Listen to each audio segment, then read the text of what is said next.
Bonjour et bonsoir, peuple congolais, Biseka Bozali, Kimia Nzambe na protection divine za likolo na bino. Topesi Nzambe merci lisusu pona mokolo lelo. Lelo na ye kolobelela oyo ezali thème nanga lelo ezali Afrique en danger. Ezali ba archive bandeko oyebi ke kolta oyo ya biso ya mboka. Ndenge balobaka quelquefois le malheur est bon. Tokufeli bato ebele mais epesi biso lisusu opportunité ya koloba parce que YouTube oyo ezali télévision. Na télévision ya YouTube oyo ezali kopesa mutu nyonso tu. Donc ezali na mutu nyonso tu accès ya kokota koloba. Oyo olingi koloba to message ni nozana yango pona kopesa mokili to kopesa peuple na yo. Voilà ba chaîne o ezalaki télévisé liboso neti ba RTNC na biso neti ba télévision belge ba France nini neti ba Fact News o ezali ba CNN ba chaîne belé okoki koleka te oloba o eza vérité. Donc ça n'a pas condition nango mais lelo oyo na temps moderne YouTube et ezali vraiment télévision na biso. Merci Nzambe pour yango. Bon, sans plus tarder, to la nana vidéo oyo après toya kozonga na thème na biso l'Afrique à danger. C'est une boutade.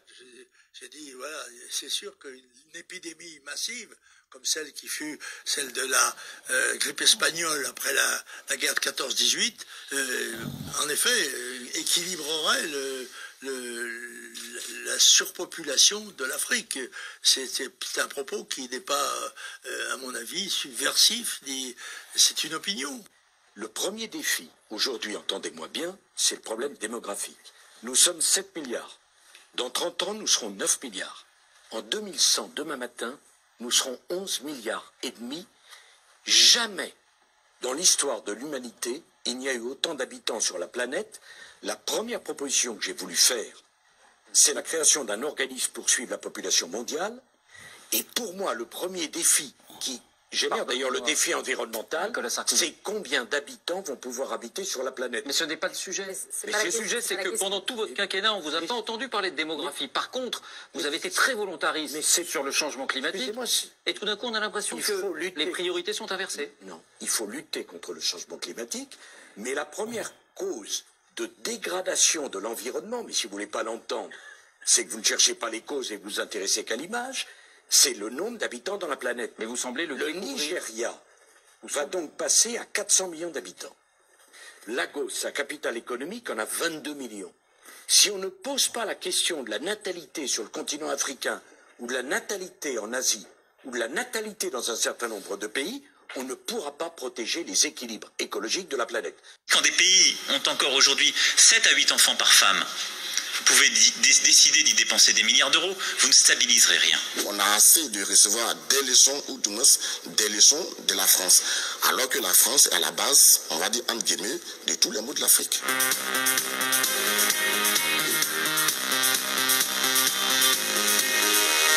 Je pense que M. Macron ne sait pas que c'est parce qu'il y a la pauvreté en Afrique et qu'on fait beaucoup d'enfants. C'est pas le fait de faire beaucoup d'enfants qui cause la pauvreté, mais c'est plutôt l'inverse en fait.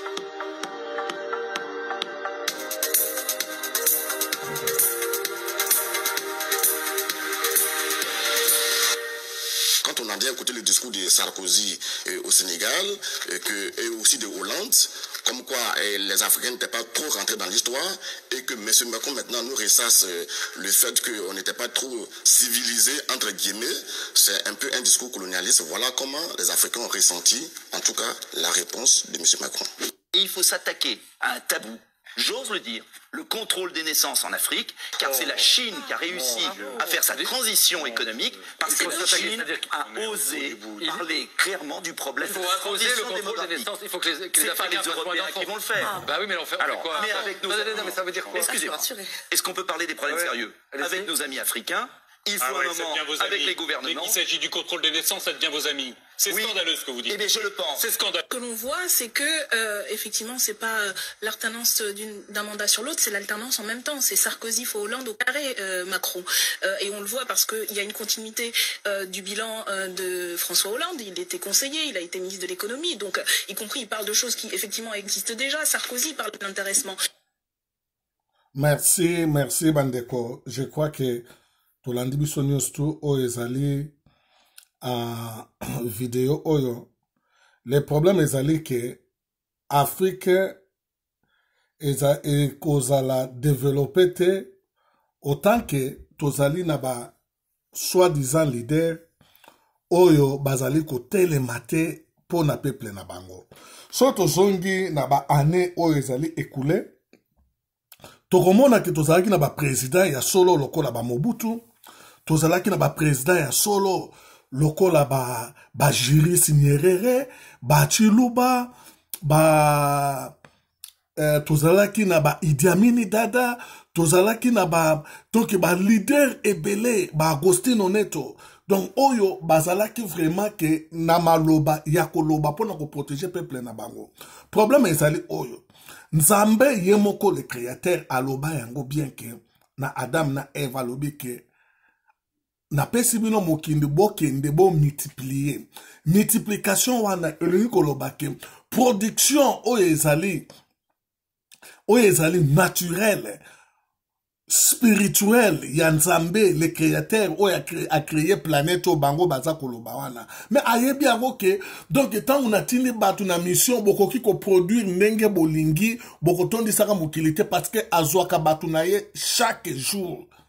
Selon génération par génération ba oyo bakoli bakei ezali ba mindele te oyo bako contrôler que quantité to nombre ya bato ezali bango te ba mindele nde bango bazali cause toza kolosongela kaka mingi ezali makambo ya production sociale na économie bango moko balobi yango que la ventre affamé n'a pas d'oreille banande matu ba créer yango ezali bango ba créer mais babongisi na mboka na bango o esala ke biso politique na biso ekoma pasi juste parce que bayebi ko créer misala te bayebi oyo ezali production te basala répartition te suko peuple na bango ya ba africain bakimaka bamboka na bango pona kozanga misala bayaka na mboka mindele siko bango moko pe ba mindele ngo bayebi te ke eke koma charge.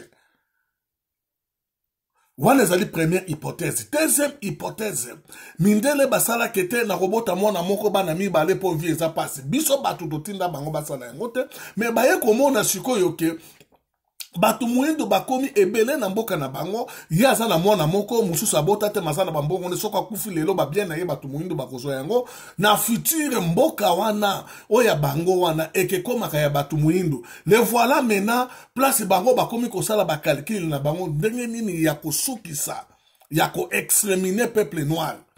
Osomona donc ba créer des ordres en Afrique, ba créer o ezali misère en Afrique, ba créer o ezali désastre en Afrique que ça l'avantage na bango et puis c'est bango avantage ba ba richesse yango mais et comme les bango charge na bato bango basui bande konangai ezali question moko nini sikoyo jeni ni basobeta to sala na sala ba émission ebele pe na lobela eloko oyo nazali ko lobela yango lelo na chaîne nanga Future TV Guide bande ko to sala expérience statistique biso na bino. Coronavirus e witi na Chine. Botangela ngai ba docteur oyo bazali ba américain to ba européen ba oyo ba ke na Chine ko vacciner ba chinois.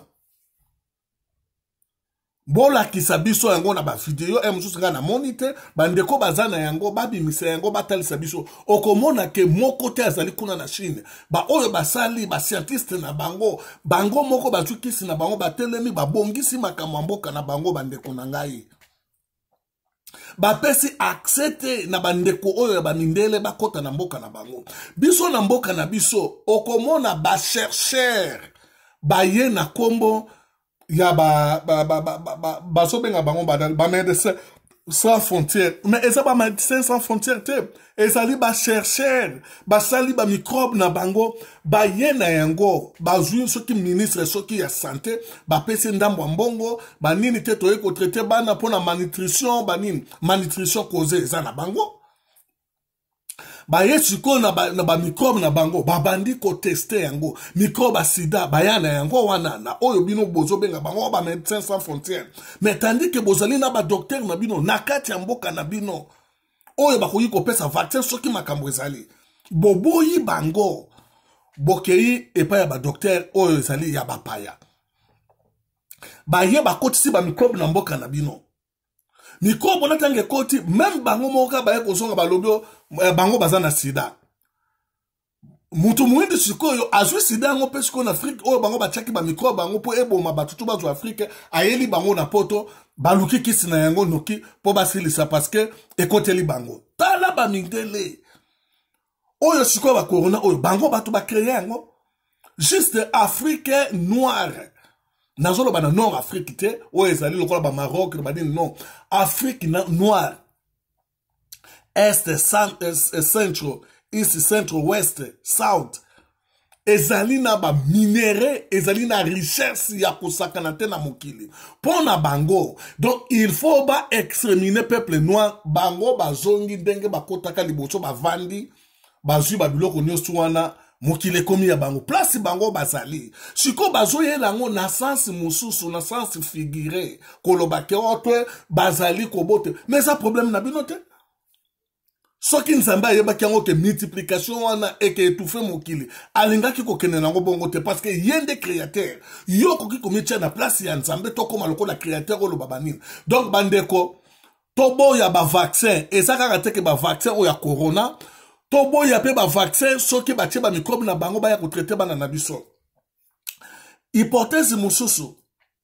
Okomona kaka bango ba mindele wana ba yena ba sac ya loso périmé. O eza na ba microbe na kati. Ba yesoki na ba mungo ba milke tozo pesa batu po na malnutrition. O te tozo pesa ngo eza baton. L'État ya mboka afungoli yango. Mais na Chine, ba pesi ba don kuna te. Ba pesi ni don pays moko lobi kutu tete atambongo ya pamba ke tozu mbongo bo 1 million to pesi bango pona ba recherche na banini na ngai na yokite na bito soki bino boyoki na yokite. Donc bazui ni don ni mungwa ni nini ya batu. Voilà l'Afrique bakoki mambango pesa parce que Bible zolo bake mabe boso sala et que couvrir et que longwana ba malamu boko sala bake ba bomi batu ba yena ba biloko wana ya mabe bazali ko pesa batu na bino na microbe. La même Bible songi sur lobi que maudit l'homme qui se confie à l'homme. Voilà maintenant malédiction. O ezali ko tele en Afrique o ezali ko compliqué parce que to vandi kaka bot et créer babiloko ozomona o soki banini bazobenga ngo soki banini na bosani kombo na yango bandeko bazaza nango ebele ba fondation te mais eza babiloko mususu basoka baton ezouta banini et créer yango ebele juste ezali sikoke o tozwaka babiloko bamindele bazali kopesa lokola tope biso pe tokobonga wana omoni paresse wana o evandi deje côté. Ba ye ko lakisa batu ke ba projet ba bilanga ezali donc ba étouffer o ezali ba fermier na bino congolais ba pesi bango kombo ya pamba pambo ba papa ba mama bilanga. Voilà place bango siko ba fandi ba bandi ko dominer bino bande ko na ngai to lamuka to boya oyo nyostu ezali projet ya ba mindele awa na futur awa basi ba étudier ba graine nyostu oyo ezali ke ya kolona lokola ba masangu amone ba ngu ba banani siko bakosala yango siko ekomaka na ba inspiration ba date ya inspiration soki date wana eleki atotia ona mabele ke bimate tala siko yo bango ba je bazoya na yango ezali pona ko mema nzala na mokili.